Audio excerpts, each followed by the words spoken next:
As the University of Johannesburg in Auckland Park celebrates its 20th anniversary, many students there are hoping to get an opportunity of being accepted by the higher learning institution for 2025.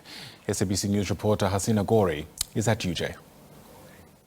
As excitement wanes for the over 600,000 matriculants who passed matric with that historic pass rate, reality is slowly setting in as many begin to try scrambling for a seat at a university lecture hall. And in South Africa, it is a limited commodity at this stage, with over 300,000 applicants being applicable for a bachelor's entry into university, but only just over 200,000 spaces that are available. Here at the University of Johannesburg, there's only just over 10,000 spaces for first-year applicants, and there has been over 700,000 applications that have come through here at the specific university. It's an issue that is not unique to this university, and one that is a perennial issue as well, given the high unemployment rate in the country, especially with youth unemployment being at 45%.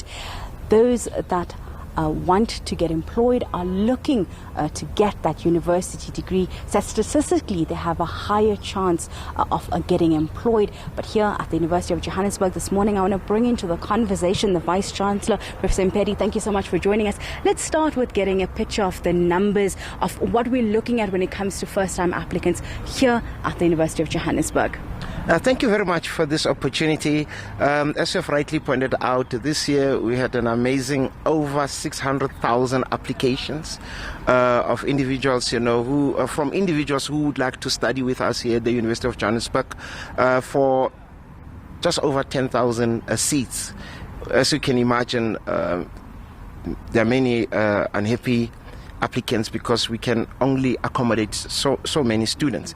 And the public must understand one thing, that as public universities, we have enrollment plans, which are agreements that universities have with the Department of Higher Education and Training. So if we go over our allocated quota, if I could call it that, then there are serious penalties. So unfortunately, we cannot go over our enrollment target. Mm-hmm.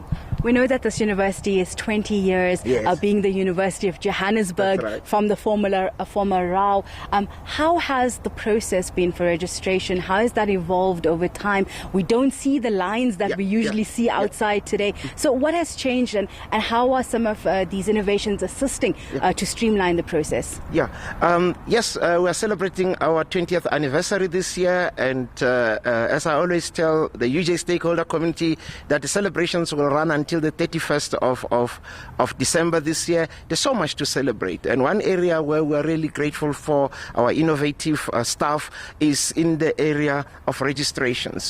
This came after a tragic incident here at the University of Johannesburg, where we decided that there will be no walk-ins. So everything is done online, and we didn't just stop by saying no walk-ins online, but we added various technologies over a period of time to make it easy for our students. For example, you don't need to bring a copy of your ID. I mean, if you come from a village like me, bringing a certified copy to a university can be a nightmare, because you have to find a place where you can make a photocopy and take a taxi to have it certified. But now you just take a selfie and then upload it, and then everything works. So we hope that this will make things easier for our prospective students.